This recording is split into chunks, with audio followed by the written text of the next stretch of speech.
Hey guys, welcome back to my channel. ఇదైతే Rakhi celebrations video అండి. అయ్యి 15 డేస్ అయిపోతుంది కదా, నాకు ఎడిట్ చేసి పెట్టడానికి అవ్వలేదు. మాకు ట్రాన్స్ఫర్ అయితే అవడం వల్ల కొత్త ప్లేస్కి రావడం, అక్కడ సెట్ అవ్వడం, ఇంకా సామాన్లు అవి సర్దుకోవడం, చాలా పనులు ఉంటాయి కదా, బిజీగా ఉండడం వల్ల అస్సలు పెట్టడం అవ్వలేదు.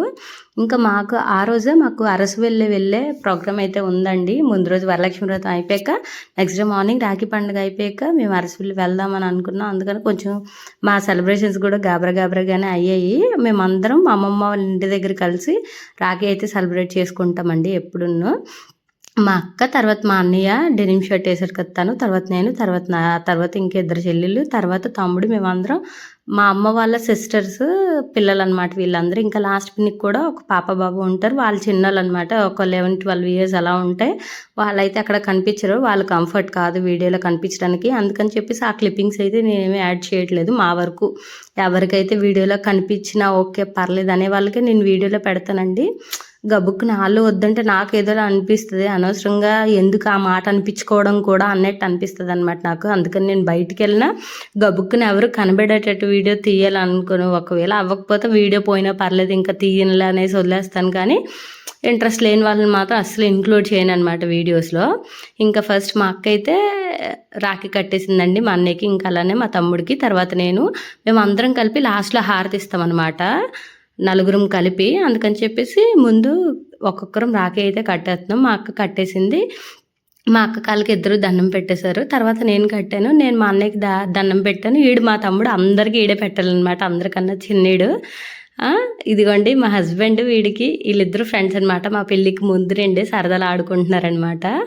ఇంకా ఆడు నా కాళ్ళకి దండం పెట్టాడు. నేను అదే అంటున్నాను, నెక్స్ట్ ఇయర్కైనా మీ చేతుల్లో మీరు డబ్బులు సంపాదించి మాకు ఒక చీరకున్నా చాలు 1000 రూపాయలు పెట్టి అనేసి. రాఖీ పండుగ అంటే అసలు డబ్బు మ్యాటరే కాదండి. చాలామంది అలానే అనుకుంటారు, అలానే అనుకొని చాలా ప్రయత్నాలు కూడా చేస్తారు రాఖీ కట్టడం ఆపించేయడానికి.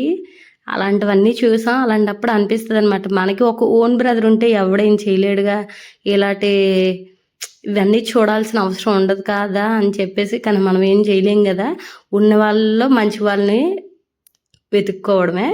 ఇంకా వీళ్ళ వల్ల అయితే మేము చాలా హ్యాపీ అండి. మన హార్డ్ టైమ్స్లో డెఫినెట్గా మేము ఉన్నామనేసి ఉంటారనమాట. ఏ పిల్లలకి బాగాలేకపోయినా ఏ విషయంలో అయినా ఖచ్చితంగా వీళ్ళైతే ముందుంటారు. వాళ్ళు ఉన్నారని అనిపిస్తుంది, కానీ ఎక్కడో ఉంటుంది కదా మనకి ఒక ఓన్ బ్రదర్ ఉంటే ఇంకా పర్లేదు అన్నట్టు. అలా అప్పుడప్పుడు అనిపిస్తుంది నాకైతే. రాఖీ పండగకి మాత్రం ఖచ్చితంగా అనిపిస్తుంది, అందరూ సెలబ్రేట్ చేసుకుంటారు అయ్యో మనము అనేసి. ఇంకా నేనైతే ఒక 2-3 ఇయర్స్ నుండి మాకు ట్రాన్స్ఫర్ వచ్చి ఆక్వీడ్ వచ్చేయడం వల్ల కట్టట్లేదు. ఈ ఇయర్ అసలు ఇంటికి వెళ్ళడానికి కూడా ఒక రీజన్, అందరం కలుస్తాం. మా చెల్లి కూడా ఎగ్జామ్ కోసం అని చెప్పేసి ఊరొచ్చిందనమాట. మేము ఈ ట్రాన్స్ఫర్ మధ్యలో వరలక్ష్మి వ్రతం ఎక్కడ చేస్తాం ఏంటని డిసైడ్ అవ్వక ఊర్లో చేసుకుంటే అయిపోద్ది కదా అని చెప్పేసి ఊరు వెళ్ళి, అలాగే అరసవెల్లి ప్రోగ్రామ్ కూడా ఉంది, మాకు మొక్కు ఉందనమాట, అది తీరిపోద్ది అని చెప్పేసి ఇంక ఈ 3 అయిపోతాయి అని చెప్పేసి ఖచ్చితంగా ఇంటికి అయితే వెళ్ళామండి. మా హస్బెండ్ కూడా లక్కీగా ఆ రోజు పొద్దున్నే వచ్చారు. ఇంకా నేను కట్టేశాక మా చెల్లి కూడా కట్టేసింది. మా చెల్లి తర్వాత లాస్ట్ ఇయర్ కూడా కట్టేసింది. లాస్ట్లో అందరం కలిసి హారతి అయితే ఇస్తాము.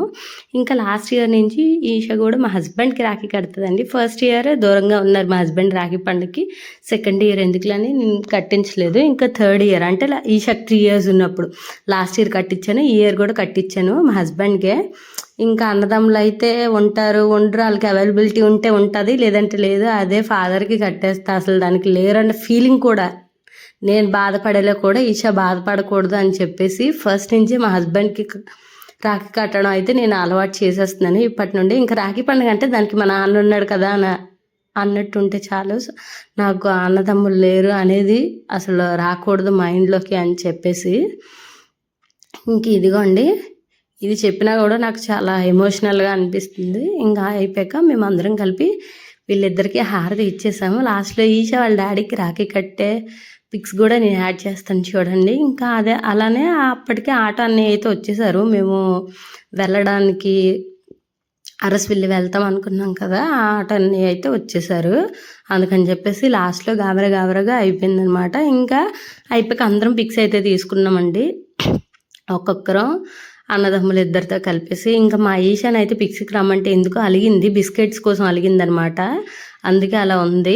జస్ట్ మా హస్బెండ్కి రాఖీ కట్టిన పిక్స్ మాత్రమే ఉంటాయి ఈషావి, మిగతా మ్యాక్సిమం ఎక్కడ ఉండదు. ఇదిగోండి ఇక్కడ నేను పిలిస్తే రాకుండా కిందనే ఉంది, కానీ తను మాత్రం రాలేదు. ఇంకా మేమందరం కట్టిన ఒక్కొక్కటి సింగిల్గా పిక్స్ అయితే తీసుకున్నాము. ఇవే కదండి మెమరీస్. ఈ వీడియోస్ ఈ ఫొటోసే ఉంటాయి మెమరీస్గా, ఇంకేం ఉండవు. అందుకని చెప్పేసి నేనైతే ప్రతిదీ షేర్ చేసుకుంటున్నాను. ఇంకా అంతనా రాఖీ కట్టేశాక మేమైతే బయలుదేరి వెళ్ళిపోయామన్నమాట. అందరూ రాలేదు, మధ్యలో కొంతమంది పనులు ఉండే వాళ్ళు అయితే వేరే పనులు ఉంటాయి కదా, మనతో పాటు ఉండాలంటే అవ్వదు, వాళ్ళైతే వెళ్ళిపోయారు. ఇంక మేమైతే మొక్కుంది కదా అని చెప్పేసి మేమైతే ఇంక వెళ్ళామండి. ఇంక ఈ వీడియోకి అయితే ఇంతేనండి. మా వీడియోస్ కనుక మీకు నచ్చినట్లయితే ప్లీజ్ లైక్ చేసి షేర్ చేసి సబ్స్క్రైబ్ చేసుకోండి. ఉంటాను, బాయ్ బాయ్. వీడియో చూసిన ప్రతి ఒక్కరు లైక్ చేసి షేర్ చేయండి. అలానే మీరు రాఖీ సెలబ్రేషన్స్ ఎలా అయ్యాయో కమెంట్ సెక్షన్లో కమెంట్ చేయండి. ఇంక ఉంటాను, బాయ్ బాయ్.